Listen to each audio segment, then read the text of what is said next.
नमस्कार, मी शशिकांत पाटील. हवा महाराष्ट्राची या डिजिटल प्लॅटफॉर्मवर आपलं मनपूर्वक स्वागत.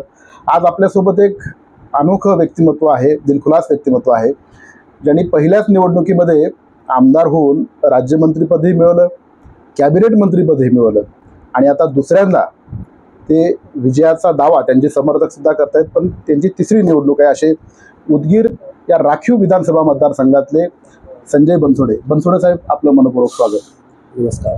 तर बनसोडे साहेब, तिसऱ्यांदा तुम्ही निवडणुकीच्या आखाड्यामध्ये आहात. गेल्या निवडणुकीमध्ये तुम्ही तर कमालच केली, पहिल्यांदा निवडून आलात, राज्यमंत्रीपद मिळवलं, कॅबिनेट मंत्रीपद मिळवलं.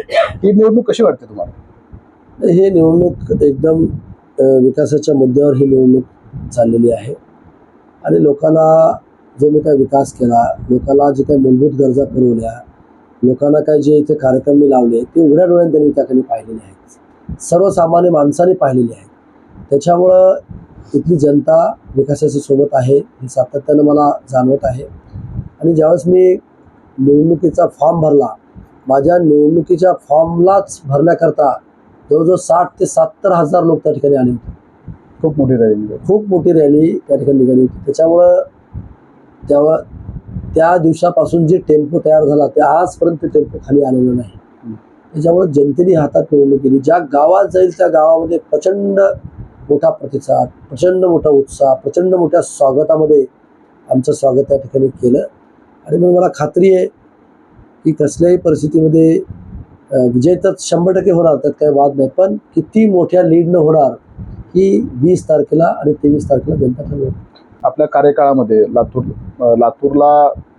लातूर जिल्ह्यातल्या एखाद्या तालुक्याला राष्ट्रपती येण्याचा पहिल्यांदाच बहुमान हा उदगीरला मिळाला. अनेक कामं केल्याचा दावा आपल्या समर्थकाकडनं सुद्धा केला होतो.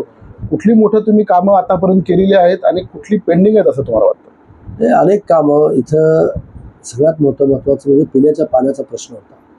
तर वॉटर ग्रीड नावाची योजना मी त्या ठिकाणी आणली आणि वॉटर ग्रीड नावाची योजना जिल्ह्यात कुठंच नाही. 192 गावामध्ये नांदेड जिल्ह्यातून 12 धरणातून मी पाणी आणलं.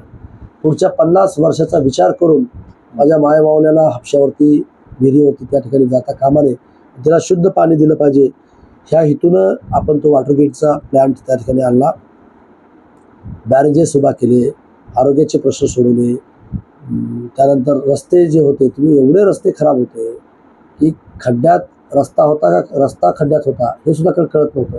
एवढी बिकट अवस्था होती. तर चारही बाजूचे मुख्य रस्ते आपण पूर्ण केले आणि जिल्हा निर्मितीकरता जे काही इन्फ्रास्ट्रक्चर लागतं ते सगळं इन्फ्रास्ट्रक्चर उभा केलं.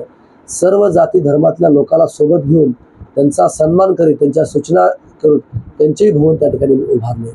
आणि राष्ट्रपती महोदया तर आल्याच, पण अखिल भारतीय मराठी साहित्य संमेलन आज तागायत जिल्ह्यामध्ये कधी झालं नव्हतं. तो मान तालुक्याच्या ठिकाणी नाही, जिल्ह्यातच झालं नव्हतं. आपल्या 16 ऑगस्ट 1982 जिल्हा झाला, तेव्हापासून आपल्या लातूर जिल्ह्यामध्ये अखिल भारतीय मराठी साहित्य संमेलन झालं नव्हतं कधी. पहिला मान माझ्या उदगीरकरांना त्या ठिकाणी मला, त्याचाही आनंद मला त्या ठिकाणी आहे. आणि मग 95 अखिल भारतीय मराठी साहित्य संमेलन खूप गाजलं आणि यशस्वी सुद्धा त्या ठिकाणी झालं. आणि मग अशा अनेक कार्यक्रम, युवा महोत्सव असेल, मराठी मानाचा कार्यक्रम असेल, आजी आतूरचा कार्यक्रम असेल, म्हणजे या नगरीला एक सांस्कृतिक नगरी बनवली, या नगरीला साहित्य नगरी बनवली. हे नगरी शैक्षणिक नगरी तर होतीच, पण अशा पद्धतीनं या मतदारसंघामध्ये आपल्याला काम करता आलं. आनंद आहे. आज लोक सोबत आहेत आणि 100% मतदाना दिवशी लोक घराबाहेर पडून घडीचं चिन्ह हुडकून मतदान करून मला विजय करतील. वेळेवर मतदान करतील, घडीचं चिन्ह. हो, यस. उदगीरची नवीन ओळखही तुम्ही महाराष्ट्राच्या पटलावर निर्माण केली. MH55 आता काय शिल्लक आहे आणखी? जिल्हा करायचं मला. मी कसल्याही परिस्थितीमध्ये येणाऱ्या काळामध्ये मी उदगीर जिल्हा केल्याशिवाय राहणार नाही. हाही तुमच्या चॅनलच्या मार्फत मी सर्व जनतेला सांगू इच्छितो की मी उदगीर जिल्हा करणार. तर 2019च्या निवडणुकीच्या तुलनेमध्ये आपण जर बघायला गेलं तर जे तुमच्या सोबत खांद्याला खांदा लावून 2019च्या निवडणुकीमध्ये तुमचा प्रचार करत होते, आज ते विरोधात आहेत आणि विरोधातली मंडळी सोबत आहे. आता राजकारणामध्ये या सगळा प्रकार होतच असतो आणि त्याच्यामुळे त्याचं काय तेवढा सिरियसपणा नाही. पण आज सगळे भारतीय जनता पार्टीचे मंडळी असतील, शिवसेनेचे मंडळी असतील, सगळे पदाधिकारी खूप चांगल्या पद्धतीनं प्रचार प्रसार त्या ठिकाणी करतायत आणि माझ्यापेक्षा जास्त मेहनत करतायत सगळे कार्यकर्ते, पदाधिकारी. त्याच्यामुळे हे सगळी निवडणूक एक जनतेने हातात घेतली आहे, पदाधिकाऱ्यांनी हातात घेतलेली आहे आणि नक्कीच प्रत्येक वार्डातून, प्रत्येक गावातून, प्रत्येक शहरातून चांगली निवडून येईल असं मला विश्वास आहे. 2 टर्म आमदार असलेले उमेदवार तुमच्या पुढे आहेत, कसं आव्हान आहे त्यांचं? त्यांचं आव्हान आम्हाला तर काहीच दिसत नाही तुम्हाला सांगतो. कारण 2 टर्ममध्ये लोक विचारतायत, मी नाही बोलत. मी त्यांचे आभार मानतो. का मानतो? की 10 वर्ष त्यांनी काम न केल्यामुळं मला काम करायला मिळालं.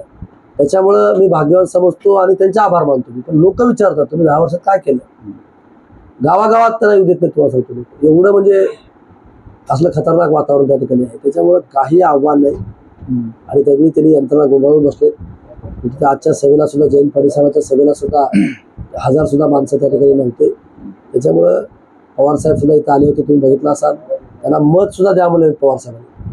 आणि माझ्याविषयी कसला उल्लेख सुद्धा केला नाही. त्याच्यामुळे पवार साहेबांना माहित आहे की संजय बनसोडे हा काम करणारा कार्यकर्ता आहे, मेहनतीचा कार्यकर्ता आहे. त्याच्यामुळं नेते सुद्धा विचार करून त्या ठिकाणी बोलत असतात. आणि खात्री आहे मला सर्व जाती धर्मातले लोक माझ्या पाठीमागं आशीर्वाद शक्ती उभा करून मोठ्या मताधिक्याने मला विजय करतील असा विश्वास आहे. हजारो कोटीची कामं केल्याचं तुम्ही सांगतायत, अनेक कामं दिसतातही. मात्र निवडणूक कुठे ना कुठेतरी जातीच्या पटलावरती लढवली जात आहे. जात कुठे ना कुठेतरी अधोरेखित होत चाललेली आहे. कसं बघता तुम्ही या? नाही, जे निष्क्रिय माणसं असतात ते जातीचा आधार घेत असतात आणि तेच प्रतिस्पर्धी उमेदवार करतायत की जातीसाठी माती खाल्ली पाहिजे वगैरे वगैरे वगैरे वगैरे. पण मी ह्या भानगडीत पडणारा माणूस नाही. मी कामावरती मतं मागणार आहे आणि काम मी केलंय, छाती ठोकपणे केलंय. त्याच्यामुळे जनता सुद्धा छाती ठोकपणे मला मतदान करेल. सगळ्या जाती धर्मात, सगळ्या जाती धर्मात. गुलाल गुन्हाच आहे. ठरवेल महायुतीच असणार आहे. आता तुम्ही महाराष्ट्रभर तुम्ही काम केलेलं आहे. आता तुमच्या मंत्रिपदाच्या कार्यकाळामध्ये लातूरमधल्या 6 विधानसभामध्ये 2019च्या निवडणुकीमध्ये बघायला गेलं तर महायुतीला 4 आणि महाविकास 2 असं चित्र होतं. 24ला कसं असेल? मागच्या वेळेस महाविकास आघाडीला 4 होत्या आणि महायुतीला 2 होत्या. पण आज मी तिला 24 येईपर्यंत महायुतीच्या पार्ट्यात 4 आहेत. हा, त्याच्यामुळे आता काय आहे की आता वातावरण चेंज झाले. तुम्ही लातूरचंही वातावरण बघितलं असाल, निलंग्याचंही वातावरण बघितलं असाल, लातूर ग्रामीणचंही वातावरण बघितलं असाल की लोक साहेब एवढे हुशार झाले. मत कुणाला द्यायचं हे त्यांनी ठरवलेलं आहे. हे आपण फक्त आता ही यंत्रणा हा हो हे सगळं समाधान आहे. लोकांनी मत कुणाला द्यायचं हे त्यांनी ठरवून टाकलेलं आहे. लोकसभेचं काही इम्पॅक्ट नाही, लोकसभेचं इलेक्शनच फार वेगळं होतं आणि फेक नेरेटिव्हच्या वरती ते इलेक्शन त्या ठिकाणी झालं आणि लोकांनाही त्यावर जरा संभ्रमात होते की बुवा हे असं झालं, असं होईल का, असं होईल का, अशा उल्लेख होतं. पण तरी पण माझ्या मतदारसंघात महायुतीच्या उमेदवाराला लीड त्या ठिकाणी होती आणि आता ते नक्कीच लीड 10 पटीने वाढेल. ती लीड. स्थानिक मुद्देच महत्वाचे आहेत. स्थानिक मुद्देच महत्वाचे आहेत आणि लोक विचार करतात किंवा आपल्याला आमदार कोणाला करून निवडून द्यायचं आहे. संजय बनसोडेच पुन्हा का, हे सुद्धा असे विषय घेऊन लोक मिटिंग घेत आहेत. व्यापारी लोक मिटिंग घेत आहेत, कर्मचारी लोक मिटिंग घेत आहेत, प्राध्यापक लोक मिटिंग घेत आहेत, डॉक्टर लोक मिटिंग घेत आहेत. त्याच्या विषयावर चर्चा सुद्धा डिबेट चालू आहे. सरस आहे. तर हे होते क्रीडा मंत्री राज्याचे संजय बनसोडे, ज्यांनी पहिल्याच निवडणुकीमध्ये 2दा मंत्रिपद उपभोगली आणि अनेक विकास कामं केल्याचं ते आणि त्यांचे समर्थक सांगतायत. आणि येत्या काळामध्ये उदगीर जिल्हा निर्मितीसाठी आपण प्रयत्न करणार असल्याचं आणि गुलाल आपलाच असल्याचंही त्यांनी स्पष्ट केलेलं आहे. शशिकांत पाटील, लातूर.